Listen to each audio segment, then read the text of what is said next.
14장 4절에서 14만 4천 명에 대한 얘기를 하고 있었죠. 14만 4천 명이 돼가지고 그 14만 4천 명은 두 가지 얘기했습니다. 하나는 처녀들이라고 했고요. 더럽히지 않은 처녀들이다. 그 다음에 첫 열매가 된 자고, 그 다음에 어린 양에서 하시는 대로 따라가는 자라는 얘기를 했었고요.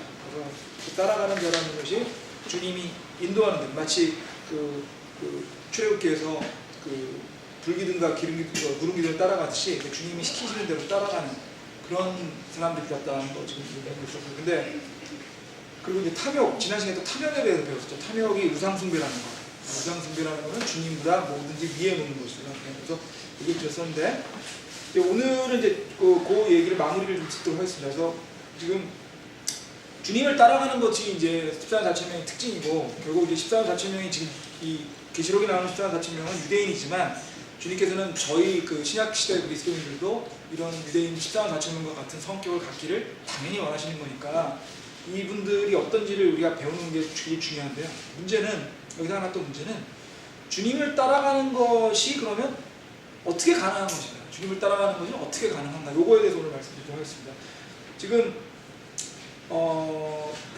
저희가 이제 보통 많이 착각들을 많이 하는 게 보통 율법이라는 거에 대해서 착각을 많이 합니다. 율법이라는 것도 몇 가지 착각 중에 하나가 뭐냐면은, 신약 시대에는 율법이 필요 없다라고 하는 경우도 있고요. 그렇죠? 신약 시대는 은혜의 시대, 신약은 은혜의 시대니까 율법이 필요 없다. 구약은 율법이 필요했지만 신약은 이런 얘기도 하는 경우도 있고, 그 다음에 율법이라는 거 하는 것이 이제 유대인들에 대한 해당되는 것이다. 뭐 이렇게 얘기하는 경우도 있고요. 그 율법이라는 것이 기본적으로 10계명만 얘기하는 거는 여러 가지 얘기가 있습니다. 근데 하나 이제 저희가 율법에 대한 정의를 먼저 하면요. 율법에 대한 정의를 먼저 하면은, 율법이라고 하는 거는 가장 좁게 해석을 하면은 10계명이죠. 그 다음에 두 번째로는 그 10계명을 좀 더 확장하게 되면은 이제 레위기라든지 출애굽기라든지 이런 게 많이 나오는 그런 수많은 유대인의 율법들이 될 거고요. 그 다음에 사실은 그거보다 좀 더 확장하게 되면 구약 전체가 율법이 됩니다. 구약 성경 전체가 율법이 되고요. 더 크게 보면은 신구약 전체가 다 율법입니다. 왜 그러냐면, 율법이라고 하는 거에 정의를 내리게 되면, 율법은 사실은 주님이 지키시기를 원하는 거, 주님이 원하시는 거거든요. 그러니까 그렇게 율법을 정의하게 된다면 10계명에서 시작해가지고 전체 성경 전체가 율법이라고 해석할 수 있습니다. 그래서 율법을 좀 더 정확히 이해하기 위한 거는 주님이 우리한테 하길 바라는 게 율법입니다. 그럼 더 나아가게 되면 주님이 우리한테 하길 바라신다는 뜻은 올바른 겁니다. 올바른 거. 우리가 주님이 보시기에, 주님의 눈으로 보시기에 올바른 것들이 다 율법입니다. 그렇게 생각한다면 구약시대의 성도들만 율법이 적용됐다고 하는 말은 틀린 말이 되는 거죠. 주님은 항상 우리한테 원하시는 게 있거든요. 원하시는 게 있고 바라시는 게 있고, 아니 주님이 원하시는 게 바라는 게 없다면 우리의 삶의 목표가 있을 수가 없지 않습니까? 그 삶의 목표가 있다는 것은 결국 주님이 원하시는 게 있고 그걸 따라가는 게 율법이기 때문에, 그런 점에서 율법은 신약시대건 구약시대건 당연히 적용되는 것이고, 그래서 또 율법이라고 하는 건 이렇게 말씀드린 대로 폭넓게 되어 있는데, 문제는 이렇게 저희가 율법을 갖다가 이게 폭넓게 해석하게 되면, 그렇게 되면 이제 성경이 말씀하시는 걸 우리가 따라갈 수 있는 것들을 전부 다 봐야 되는데, 문제는 성경에서 요구하는 내용들이 인간적인 생각을 했을 때 따라가기가 굉장히 어렵다는 겁니다. 지금까지 계속 주님이 원하는 걸 따라가라고 했는데 그게 굉장히 어렵다는 거예요. 왜 어렵냐면요, 그 예를 한번 보겠습니다. 마태복음 잠깐 보세요. 마태복음 5장, 6장, 7장 하면 5장을 보시죠.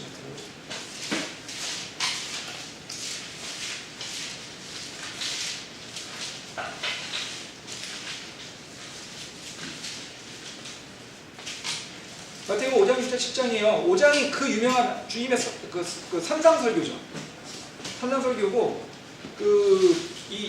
5장 1절부터 12절까지가 산상설교고, 그러니까 1절부터 계속 산상설교가 나오고 있는데요. 보면 여기 보시면은 하여튼 5장 17절 잠깐 보시겠어요? 내가 율법이나 대언자의 글을 폐하러 온 줄 생각하지 말라. 폐하러 온 것이 아니하고 성취하러 왔다. 내가 진실로 내가 너에게 이루노니 하늘과 땅이 없어지기 전에는 율법의 1.1획도 결코 없어지지 않으면 마침내 다 성취하려. 주님이 지금 율법이 있다는 거 아닙니까? 지금 율법 성취하고 오셨다는 거 아닙니까? 그런데 신약성도한테 율법이 없다, 이건 말이 안 되는 거죠. 요 문장만 봐도. 그래서 지금 계속 나오고 있는데요. 그 다음에 이제 쭉 나오죠. 마음속의 간음에 대한 얘기, 신성한 결혼에 대한 얘기. 6장으로 넘어가면 하나님이 기뻐하는 얘기, 그 다음에 몸에 둥글다는 얘기, 그 다음에 7장으로 가면 판단하지 말라. 계속 강구하라. 이렇게 계속 나오고 있어요. 그래서 5장, 6장, 7장에 있는 얘기들이 주님이 이제 산상수훈하신 거에 연결된다는 얘기들인데 이걸 한번 읽어보십시오. 이게 지금 너무 많아가지고 이걸 제가 오늘 읽을 수는 아닌 것 같고요. 이걸 다 읽어보시면 여기서 뭐 한 가지만 볼까요? 한 가지만 보겠습니다. 제일 유명한 것 중에 하나를 보죠. 5장에 43절을 보세요. 5장 43절. 그들이 말한 바 너는 내 이웃을 사랑하고 내 원수를 미워하라 한 것을 너희가 들었으나 나는 너희에게 이르노니 너희 원수를 사랑하며 너희를 저주하는 자들을 축복하고 너희를 미워하는 자들에게 선을 행하며 악의를 품고 너희를 핍박하는 자들을 위해 기도하라. 그래야 너희가 하늘에 계신 너희 아버지의 자녀가 되리니 그분께서는 자신의 해를 악한 자와 선한 자에 떠오르게 하시며 비를 의로운 자와 불의한 자에 내려주시니라. 너희가 너희를 사랑하는 자들을 사랑하면 무슨 보상을 받겠느냐. 세리들도 그와 같이 하지 않겠느냐. 또 너희가 너희 형제에게만 무난하면 다른 사람보다 더 많이 행하는 것이 뭐냐. 세리들도 그렇게 하지 아니하느냐. 그러므로 하늘에 계신 너희 아버지께서 완전하신 것 같이 너희도 완전하다. 이게 쉬운 얘기 지금 하고 계세요?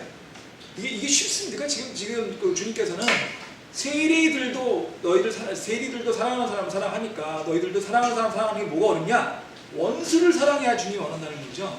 여기서 잠깐 조금 그 설명 이해를 돕기 위해서 말씀드리면 성경에 보면 세리라는 얘기가 많이 나오죠. 세리라고 하면 보통 해석들을 어떻게 하냐면 세리라고 하는 것들이 이제 우리 보통 그 일반적인 그 설교나 목사님들 얘기 들어보면 세리가 이제 세금 걷는 사람, 그러니까 우리로 치면 세무서 직원 뭐 이 정도로 생각들을 많이 하시는데요. 그렇게 되면 세리라는 게 마음에 확 와닿지가 않습니다. 여러분들 세무서 직원 뭐 저 친구들도 많이 있는데요. 근데 세무서 직원들이 그렇게 밉지는 않지 않습니까, 우리들이? 그렇게 미우세요? 아니 물론 뭐 그 세무서에 세금 내지 않아야 될 걸 내게 된다면 기분 좋지는 않겠지만 그렇다고 이렇게 성경에서 말하는 것처럼 세리가 밉지는 않지 않습니까? 이 세리를 이해하시려고 그러면 그 당시의 환경을 아셔야 됩니다. 그 당시 환경을 알게 되면 그 지금 우리가 그 주님이 사시던 세기대는 AD 지금 이제 성경이 쓰여진 시대는 AD 50년도부터 90년도 사이거든요. 그러니까 이제 주님이 살았던 시대는 AD 30년 정도 된 거예요. 그럼 이때가 언제냐면 로마 제정 초기입니다. 로마가 봉화정이 없어지고 로마 황제가 되는 로마 제정이라고 그러는데 그 제정 시대고 로마의 최전성기입니다, 사실. 최전성기 중에 하나고요. 그 다음에 최전성기가 시작되는 때입니다. 막 최전성기 시작되는 때고 여러분들 이제 성경에서 얘기하시는 거하고 전혀 다른 거지만 카이사르라는 말 많이 들어보셨죠? 시저 많이 들어보셨죠? 시저, 줄리어스 시저가 AD, 그러니까 BC 50년대 사람입니다. 70년, 그러니까 한 100년 전쯤 전 사람입니다. 지금 우리가 예수님에 대해 얘기하는 거 한 100년 전쯤 전이 우리가 보통 말하는 줄리어스 시저라고 하는 율리어스 카이사라고 하는 사람들 시대거든요. 그러다 보니까 이때는 로마의 제정기라고 볼 수 있는데 로마의 제정기에는 로마는 어떻게 이루어져 있었냐면 제국이 있고요. 로마는 이제 그 제국까지 전형적인 제국이니까 제국이 있고 직접 통치하는 지역이 있고요. 속주라고 하는 직접 통치하는 지역이 있고 그때 거기에는 총독이 나가 있습니다. 그 다음에 그 총독 정도 나가 있지 않은 지역에는 자치하는 경우. 그러니까 거기에 왕이 있긴 있는데 그 왕은 어떻게 보면은 그 로마의 그 제국 안에서 통치하는 그런 데가 있었어요. 지금 사실은 우리가 듣고 있는 바로 요 세대는 유대의 왕이 있긴 있었습니다. 헤롯 왕이라고 들어보셨죠? 헤롯 왕이 이제 소위 말해서 로마의 제국 안에 있는 로마의 속국인 상태의 왕입니다. 그러니까 로마인이 직접 통치하지는 않지만 로마인이 사실 어떻게 보면 왕을 하나씩 내세워가지고 대신 통치하고 있는 셈인 거죠. 근데 제국이라고 하는 건 나라는 뭔가 돈으로 돌아가야 되지 않습니까? 나라의 돈이 돌아가기 위해서 가장 중요한 건 세금입니다. 세금. 근데 그 당시 로마는 어떻게 세금을 걷었냐면 세금을 걷기 위한 특수한 그런 회사, 그러니까 지금을 그런 뭐라고 얘기해야 되나 이거. 그러니까 용역 회사 같은 게 있었던 거예요. 그러니까 세금을 로마가 다 걷어야 되려면 그건 너무 힘드니까 그걸 걷는 특수한 사람들한테 그걸 외주를 줬습니다.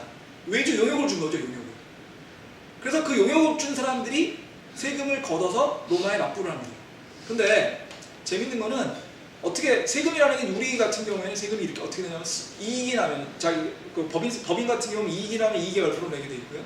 그 다음에 개인 같은 경우는 소득을 나면 이익이 내게 돼 있고 그 다음에 물건을 사고 팔면 거기에 뭐 부가가치세가 이런 게 되게 돼 있지 않습니까? 보통 직접세, 간접세 이렇게 얘기하는데 그러니까 결국은 얼마를 버느냐에 따라서 이제 세금이 연결돼 있끔 계산이 많이 되죠. 근데 그 당시에는 그런 식으로 세금 내기가 굉장히 어려우니까 그 기본적으로는 이제 뭐 얼마의 곡식을 수확하면 얼마 낸다 뭐 이런 식으로의 룰은 있었지만 로마에서 그런 세리들한테 그게 세리들이었어요. 외주 의혹을 주는 그게 세리였거든요. 그 세리들한테 이런 식으로 거래를 했으면 로마에 납부해줄 세금을 정해줍니다.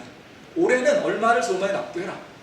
그 확정이 돼 있는 거예요, 그냥. 올 초에. 올해는 예를 들면 그 당시에 화폐는 아니지만 여러분 편의상 예를 들면 100억을 납부해라, 10억을 납부해라. 그 지역별로 할당이 오는 겁니다.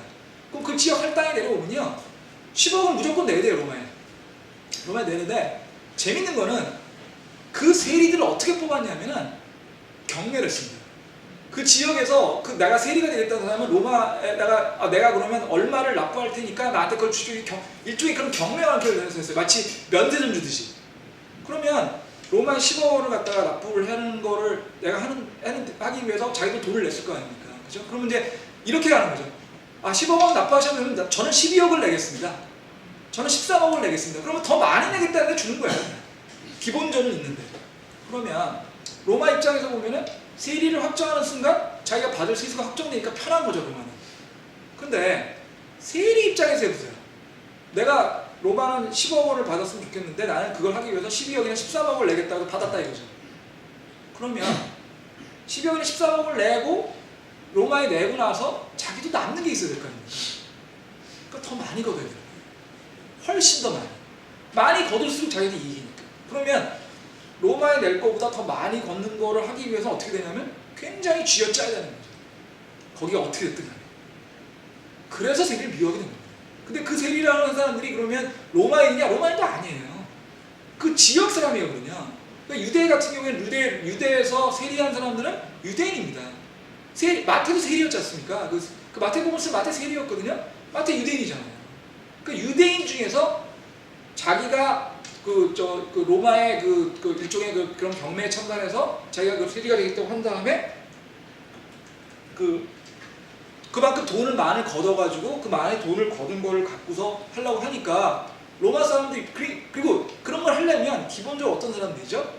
좀 부자였겠죠. 어느 정도 돈이 있는 사람들이 그걸 했겠죠. 근데 생각을 해보십시오. 우리가 일본의 통치를 바꿀 때 생각해 보자고요. 우리가 이거 일제시대입니다. 그러면 우리나라 사람 중에서 일본에 세금 내겠다고 해가지고 그 세리가 된 다음에 일본에 내는 거는 10억 원인데 그걸 내기 위해서 14억, 15억, 16억을 걷어서 자기가 나머지 먹겠다고 하면 얼마나 쥐어짤 것이며 얼마나 미워하겠어요.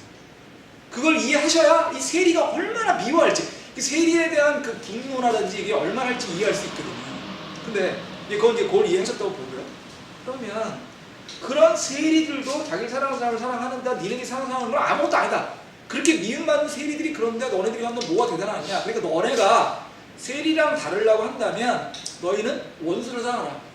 제일 쉽게 얘기하면 세리 같은 사람도 사랑하라는 얘기죠. 이거 보통 어려운 얘기 아닙니다. 보통 어려운 얘기가 아니고 어떻게 보면은 이게 과연 그러면 궁극적으로 우리가 할 수 있는 일이냐? 할 수 있는 일이냐? 빌립보서 1장 6절 잠깐 보겠습니다. 빌립보서 1장 6절.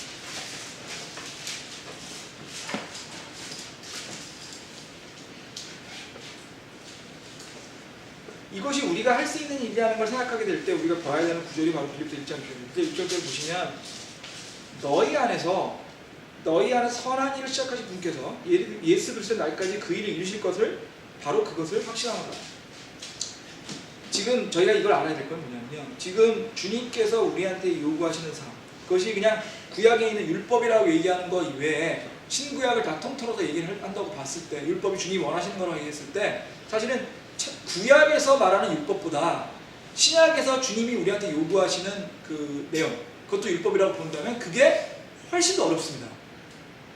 구약에서는 최소한도 원수를 사랑하라고 얘기하지 않으셨어요. 신약에서도 얘기하셨어요. 근데 그럼 율법을 지키기도 어려운데 지금 말씀드린 신약에서 주님이 하는 걸 이길 수 있느냐? 할 수 없다는 거죠. 그래서 여러분이 율법을 아셔야 될 때 가장 중요하게 아셔야 될 건 뭐냐면 율법은 여러분한테 왜 율법이 있느냐 하면 율법은 여러분한테 지킬 수 없다는 걸 밝혀주는 겁니다. 여러분의 힘으로 율법을 지킬 수 없다는 게 율법의 목적입니다. 율법을 지키라는 게 아니고요. 여러분을 지킬 수 없다는 걸 알려주는 거예요. 그걸 이해하지 않으시면 모든 게 꼬입니다. 율법의 목적이 얘도 우리 능력으로 할 수 없다. 그래서 율법의 목적은 어떤 걸 요구하는 거냐면 주님이 원하시는 거냐면 율법을 봄으로써 우리는 할 수 없으니까 우리 힘으로 안 되니까 주님이 해주십시오라고 얘기하는 거예요. 그게 율법의 목적. 근데 또 뒤집어 얘기하면 주님이 해주십시오라고 얘기하는 거를 하게 됐을 때 할 수 있다는 걸 빌립보로 6세에 얘기해 주시는 거예요. 왜냐하면 6장에도 보시면 너희 안에서 선한 일을 시작하신 분께서 예수 그리스도의 날까지 그걸 이루실 거예요. 바로 그걸 내가 확신합니다. 나는 할 수 없지만 내 능력으로 아무것도 할 수 없지만 주님이 내 안에 들어오신다면 할 수 있다는 걸 아는 순간 율법이 성취된다는 거죠. 재밌지 않나요? 재밌지 않으니까 주님 정말 이렇게 어려운 거 있으니까 저 어떻게 합니까? 좌절하고 공포에 걸리고 어떻게 이렇게 될 것 같은데 정반대로 이렇게 어려우니까 우리는 할 수 없습니다라고 하라 하면 율법이 이루어질 거라는 얘기죠. 근데 인정하기만 한다면, 자기가 할 수 없다는 걸 인정하기만 한다면 주님 성령님이 들어와서 할 수 있다라고 얘기를 지금 성경에서 굉장히 반복해서 얘기하고 계시거든요. 근데 이런 내용들이 어떻게 보면 우리가 구원하고 기본적으로 같은 거라고 생각할 수 있습니다. 다시 한번 얘기를 워낙 중요한 거니까. 근데 참고로 말씀드리면 성경의 주제는 구원이 아닙니다. 성경의 주제는 왕국입니다. 성경의 주제는 왕국에서 주님과 함께 통치하라는 게 성경의 주제거든요. 근데 왕국에서 통치하려면 일단 구원을 받아야 되니까 구원을 이제 먼저 얘기를 드릴 수 있는데, 구원이라고 하는 거는 여러 번 얘기 드렸죠. 구원은 여러분 다 아시는 거죠. 구원은 우리의 능력으로 되는 게 아니지 않습니까?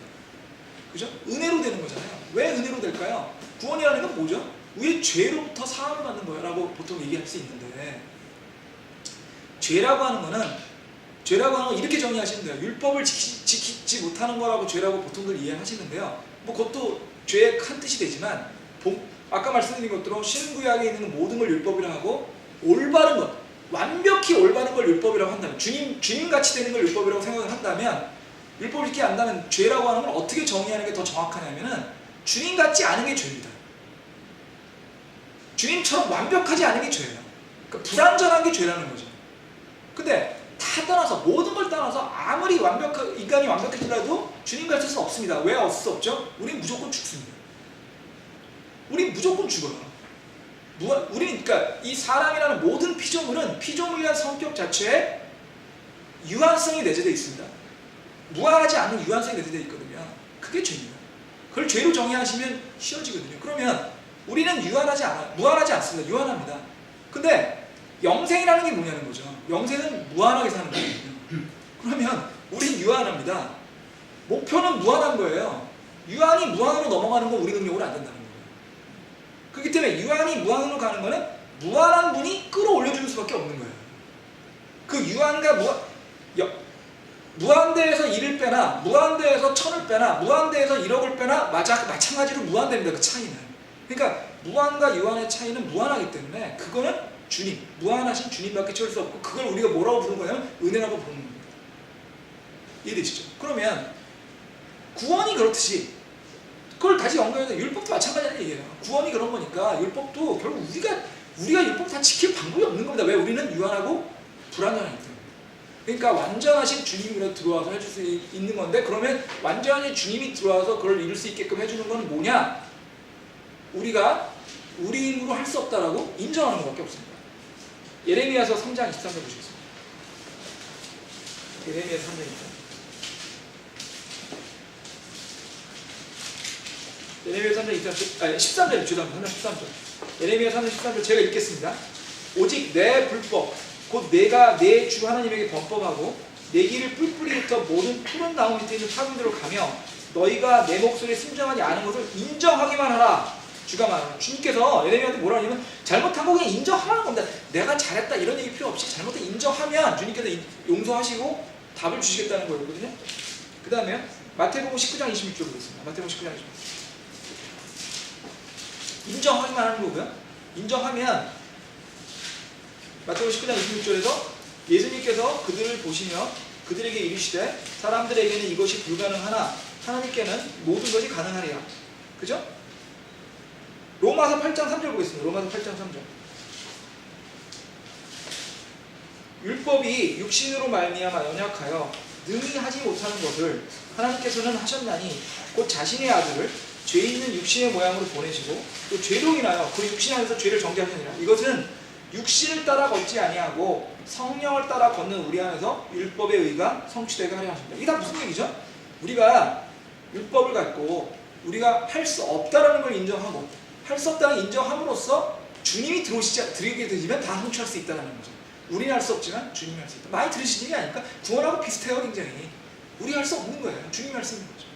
근데 구원은 우리가 어떻게 보면은 실감하기가 좀 더 어려울 수 있습니다. 구원은. 왜냐하면 구원됐다고 해서 막 마음이 뜨거워지고 막 그냥 뭐 갑자기 무슨 뭐 천국이 보이고 이러진 않거든요.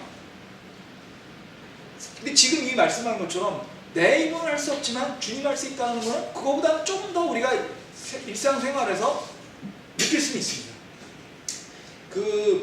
지금 이제 제가 이 교재를 이용하는 이제 목사님이 이제 서초로 목사님이신데요. 서초로 목사님이 요거 얘기를 하시면서 이렇게 얘기를 하시더라고요.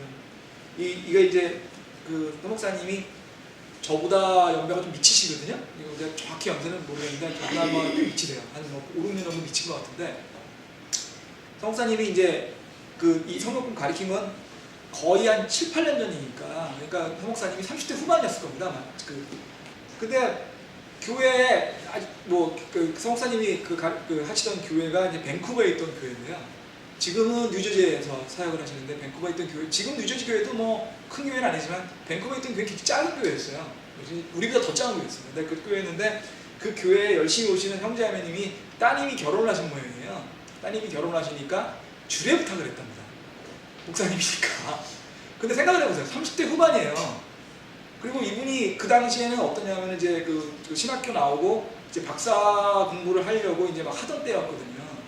그러니까 어떻게 보면 본인도 사실 사역 경험이 많지 않은 거죠. 그러다 보니까 이제 뭐라 그러죠? 주례를 사랑하는 게 무지하게 부담스러웠던 모양입니다. 거기다가 주례가 이거는 미국 교회고 하객 중에 미국 사람들, 그러니까 캐나다 교회고 하객 중에는 캐나다 사람들도 많이 오니까 미국식으로 해야 되는 거거든요. 미국식으로 그러니까 캐나다식 이건 미국식 해야 되고 뭐 그런 식으로 해야 되는데 한 번도 해본 적이 없는 거예요. 그러니까 정확히 말하면 가본 적도 없는 거예요. 무지하게 고생을 하셨어요. 걱정을 하셨대요. 나는 30대 후반이지 사역한 지 얼마 되지 않았는데 교회에서 가장 중요한 분이 자녀님이 결혼하시는데 좀 뭐랄까 거기가 주례 서들라고 하는데 도저히 노래할 수는 없는 상황인데 전혀 모르지. 거기다가 아마 외국 분들이 오시고 그러니까 뭐라 그러죠? 주례사도 영어로 하셔야 되는 거예요. 서 목사님 영어 굉장히 잘하시는 분이긴 한데 아마 제가 지금까지 만났던 한국 목사님 중에 영어 제일 잘하시는 분입니다.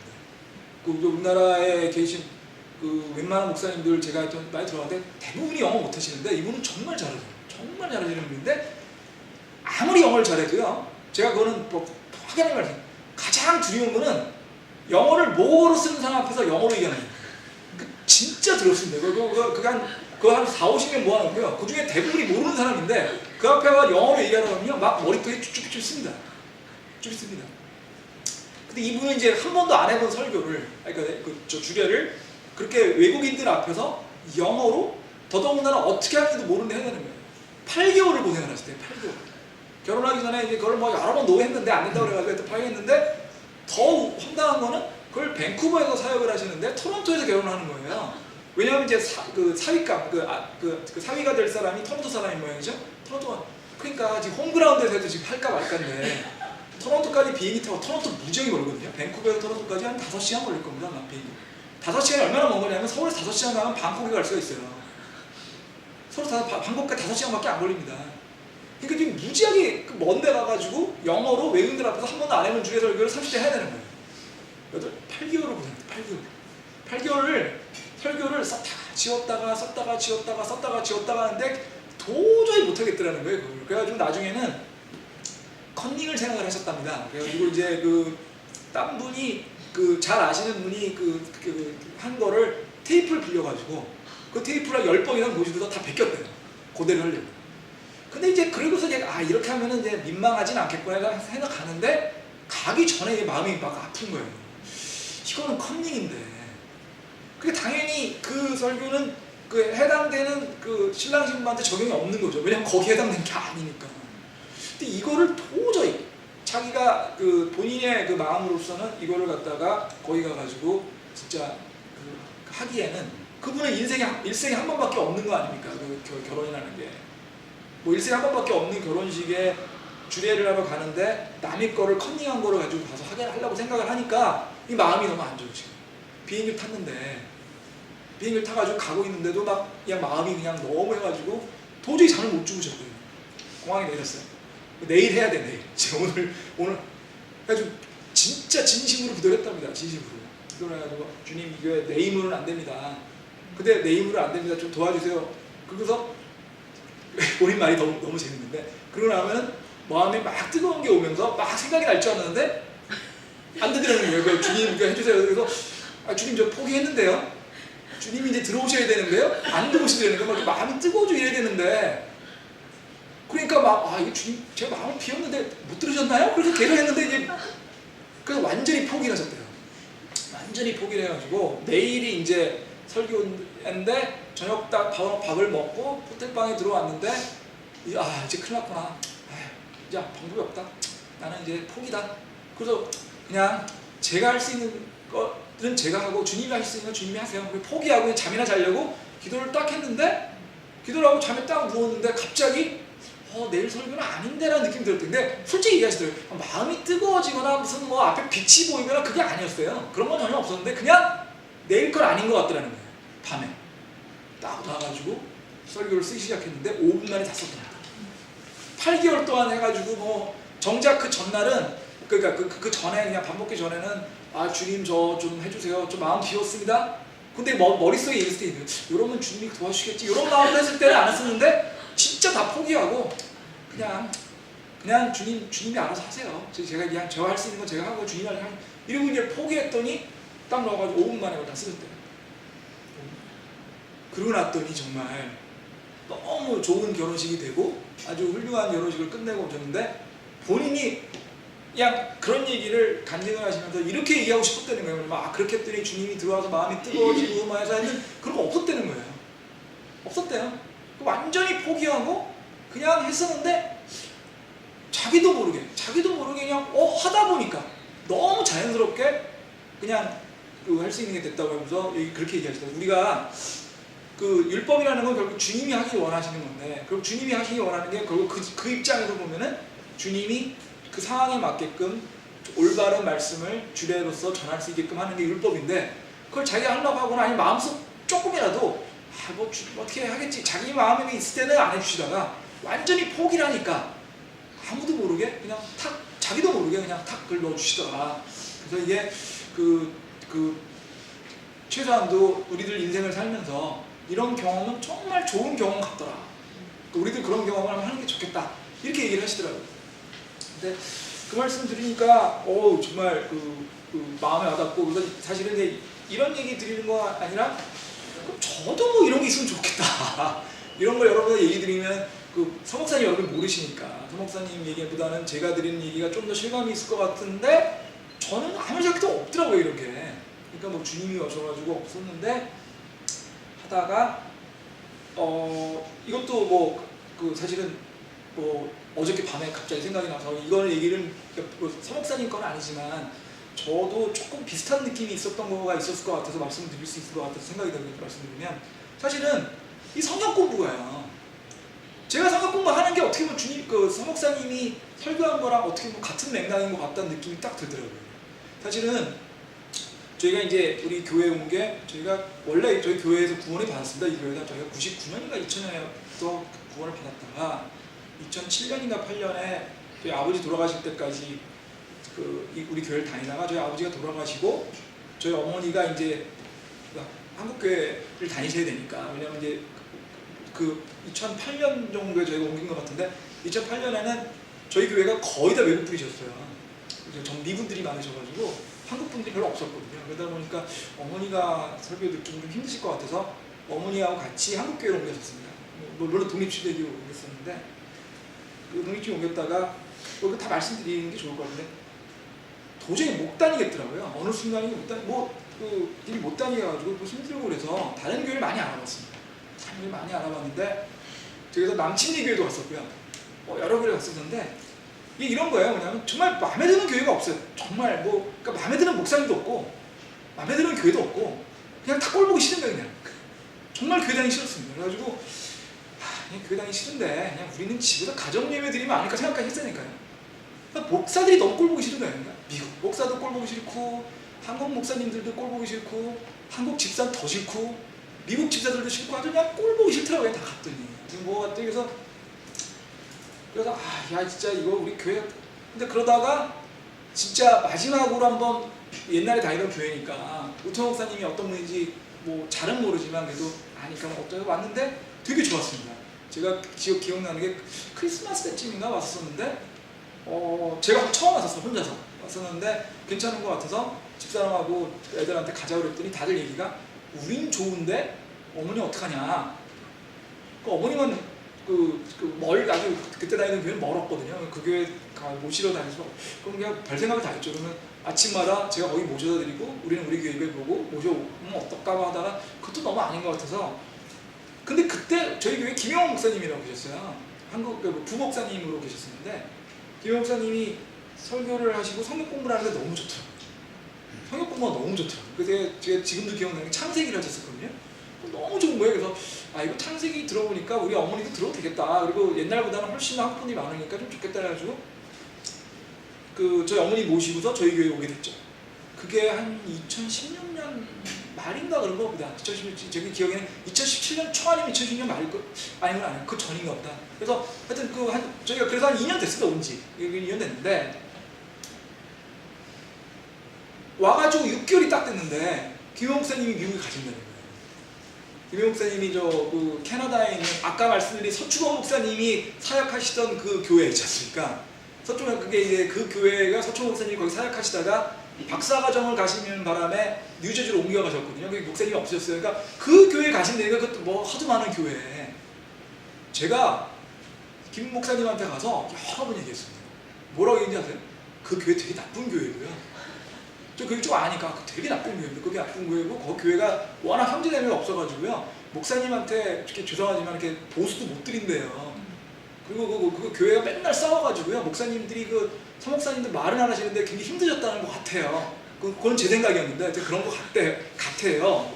거기 절대 가시면 안 되고요. 우리 교회 한국 분들 많이 모이시고 하고 한국 교회 모시면 우리 교회 한국 교회가 될 수도 있는데 여기 김 목사님 계셔야 됩니다. 그리고 나중에 별별 얘기 다 했을 때 우리 어머니가 김 목사님 때 오시는데 가시면 우리는 어떡합니까? 막 성경 공부는 누가 하죠? 막 난리를 쳤던데 김 목사님이 기도를 많이 하셨는데 그 교회 가셔야 되겠다고 하시더라고요. 그러더니 저한테 성경 공부를 가르치라는 겁니다. 제가 이 세상에 제일 싫어하는 게 누구냐 하면 목사들이고요. 그 다음으로 싫어하는 게 교회 앞에서 얘기하는 사람들이고요. 그 다음에 싫어하는 게 전도하는 사람들이고요. 그 다음 싫어하는 게 성경 끼고 다니는 사람들이에요. 원래 지금도 싫어한다 저 지금도 목사를 굉장히 싫어합니다. 여러분들 그거 느끼신지 모르겠어요. 저는 목사를 굉장히 싫어해요. 정말 가증스럽습니다. 우리나라에 있는 중고등학교 다닐 때 하도 수많은 목사들한테 대가지고 저 정말 제가 우리 어머니한테 좀 믿음을 갖고 싶은데 도저히 기독교는 안 되니까 가톨릭을 갑시다 하고 꼬신 사람이 저입니다. 물론 가톨릭 교회 가도 저는 안 다니고 어머니만 다니시긴 했지만 같이 가자고 저 어머니 되게 저예요. 어머니가 저희 아버지를 가톨릭 교회 모시고 저희 동생을 했지만 어머니 모시고 저였거든요. 저는 어머니한테 책임을 져야 된다. 왜냐면 어머니 꼬시고 가가지고 결국 저만 막 도망 다니는 게 한두 번이 아니거든요. 근데 진짜 황당하더라고요, 진짜. 이게 그때 어떤 느낌이었냐면 김 목사님은 가시기로 결정이 되셨죠. 가시기 결정이 됐는데 김 목사님이 그러셔 기도했는데 그 교회 우리 교회는 우트바 목사님이 계시니까 김 목사님이 안 계셔도 되는데 그 교회는 목사님이 없는데 어떡하냐. 그거 가야 되는 거 아니냐. 그 교회가 아무리 어떻더라도 가야 되는 거 아니냐. 뭐라고 합니까 그러세요. 근데 여기 한국에 우리 교회에 성경 공부할 사람이 없으니까 그런 게 가르쳐요. 제가 못합니다. 능력도 없고요. 도저히 할 재신도 없고요. 더더군다나 앞에서 나라는 게 너무 싫습니다. 그리고 저는 그때까지 오래 보신 거 알고 통역 다 뒤에서 했거든요. 그 뒤에 통역 부스에서 하는 걸 할 만했어요. 그럼 눈에 안 보이니까. 앞에서 하는 건 죽어도 못합니다. 저는 앞에서 나랑에서 하는 건 죽어도 못합니다. 그거 제가 제일 가증스러운 게 그 짓인데 제가 왜 그 짓을 합니까? 했거든요. 그랬더니 김 목사님이 저 설명하시다가 포기하고 가셨어요. 그 다음날 이제 성경 공부 시간에 저 말고 누가 했겠지 갔더니 아무도 없는 거예요. 아무도 없는데 어떤 말 생각이 딱 들었냐면 성경 공부가 없고 김 목사님처럼 앞에서 통역하시는 분이 없으면 가장 고통스러운 사람, 다른 분은 잘 모르겠고요. 제가 뭐 그렇게 딴 분들까지 생각할 만한 마음의 여유도 없었고 우리 어머니인 거예요. 우리 어머니 꼬셔서 여기 왔는데 우리 어머니는 성경 공부, 김 목사님 성경 공부를 하러 여기 왔고 그 다음에 김 목사님 통역하기 잘하시거든요. 그러니까 영어를 잘하는 거를 통역하는 건 절대 아닙니다. 내용을 알아야 되거든요. 내용을 알아야 통역할 수 있거든요. 근데 김 목사님 잘하시는데 이거 큰일 난 거예요. 근데 그때 다행히도 뭐 통역하시는 또 다른 형님이 있어 통역은 어떻게 됐는데 성경 공부 누구나 해야 되거든요. 근데 어떻게 하다 보니까 할 수 진짜 없었습니다. 근데 안 했다가 가장 문제가 되는 거는 누구냐면 저희 집인 거예요. 어머니 못 다니면 결국 저희가 제일 괴롭거든요. 그래서 성경 공부를 제가 할 수밖에 없다는 생각을 하게 됐는데 처음에 그러니까 막 미치겠는 거예요. 정말 미치겠더라고요. 이거 어떻게 해야 되지? 그러니까 처음에는 성경 공부 하는 게 싫었고요. 두 번째는 뭘 해야 될지가 답이. 근데 그때 제가 서목사님의 설교를 듣고 있었어요. 집에서 성경 공부를 듣고 있었습니다. 그냥 뭐 별 생각이 없었어요. 왜? 왜냐면 그냥 성경에 대해서 좀 더 알아야 저도 좀 될 것 같아서 성경 공부를 그냥 듣고 있었는데 이런 생각이 딱 들더라고요. 물론 기도는 매일 했습니다. 기도는 뭐냐면 그러니까 주님이 이끄시는 대로 해달라고 기도를 했지만 근데 그게 주님이 이끄시는지는 그때는 몰랐습니다. 지금 생각해보면 나중에 생각해보니까 그런 것 같은데 딱 이런 생각이 드는 거예요. 내가 뭐 하려고 하지 말고 주님한테 그냥 맡기면 되는데 더 중요한 건 주님이 어떻게 인도하시는지 모르겠지만 그냥 간단하게 나보다 훨씬 많이 아시는 거를 그냥 먼저 듣고 옮겨드리면 되는 거 아닌가. 그건 알 수 있잖아요.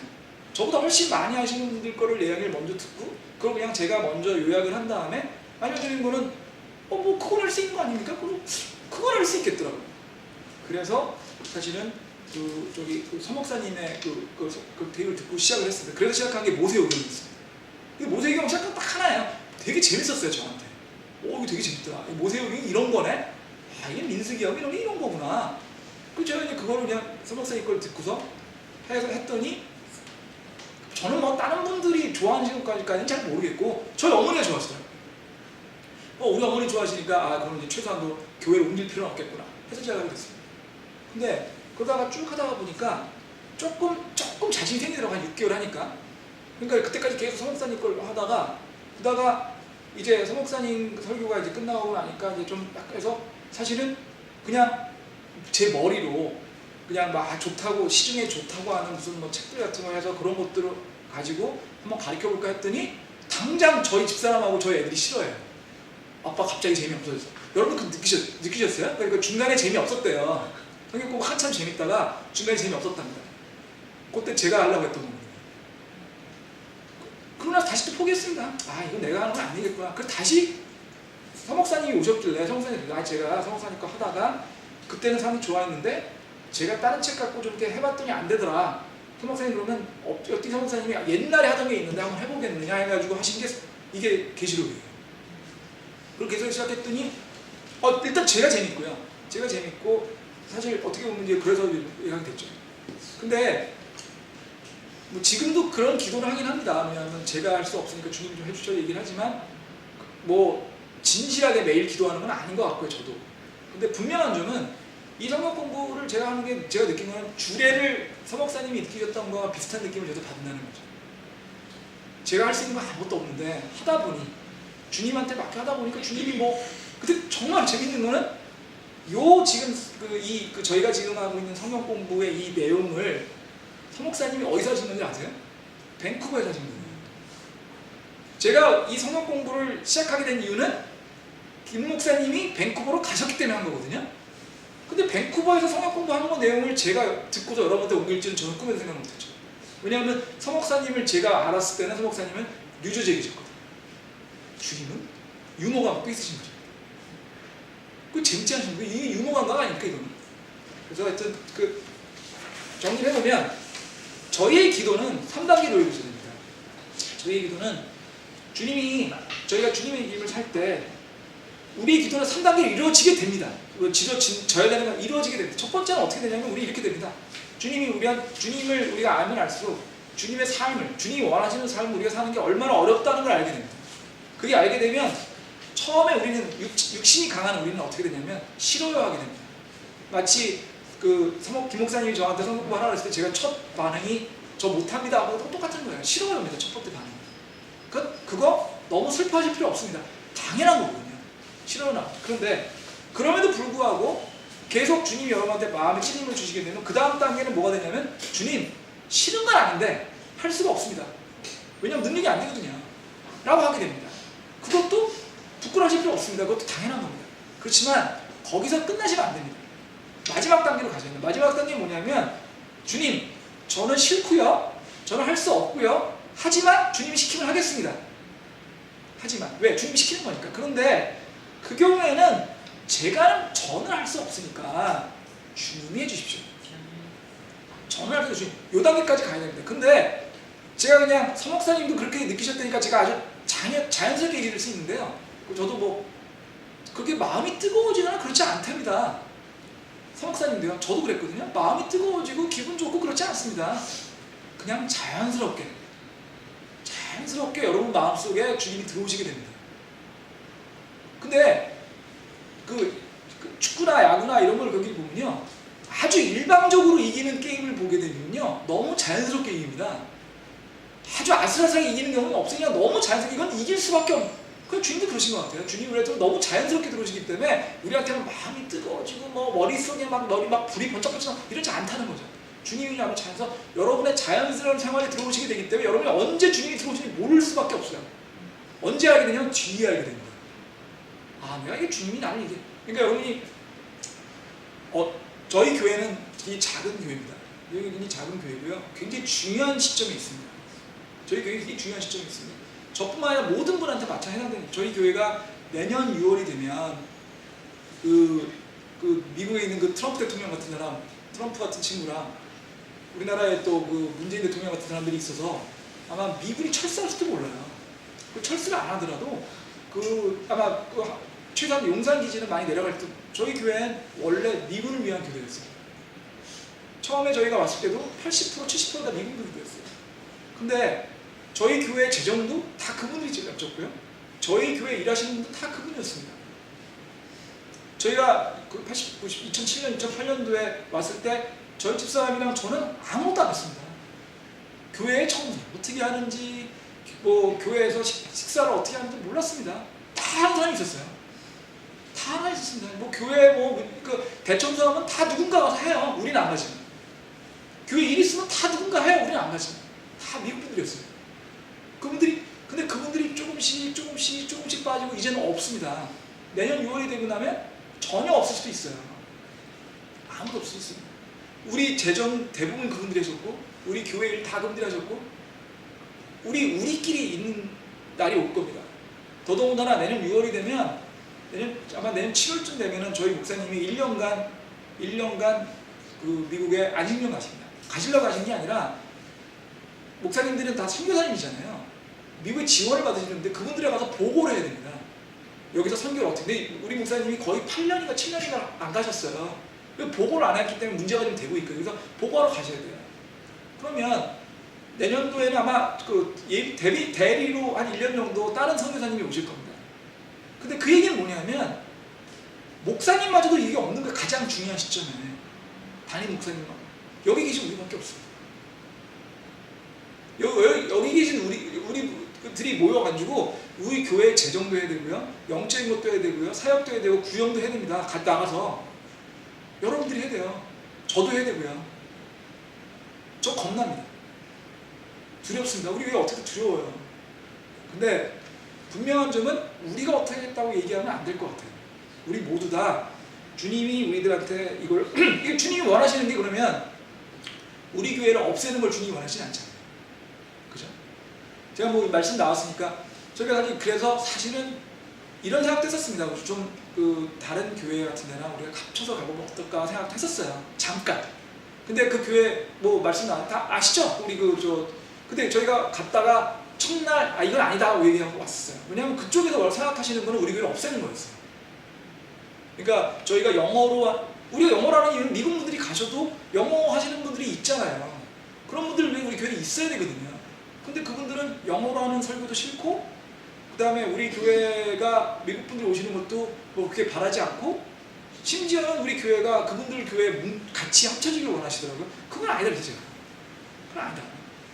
우리 교회가 오히려 영어를 하면서 한국 통역을 할 수 있지만 영어 설교를 안 할 수는 없다.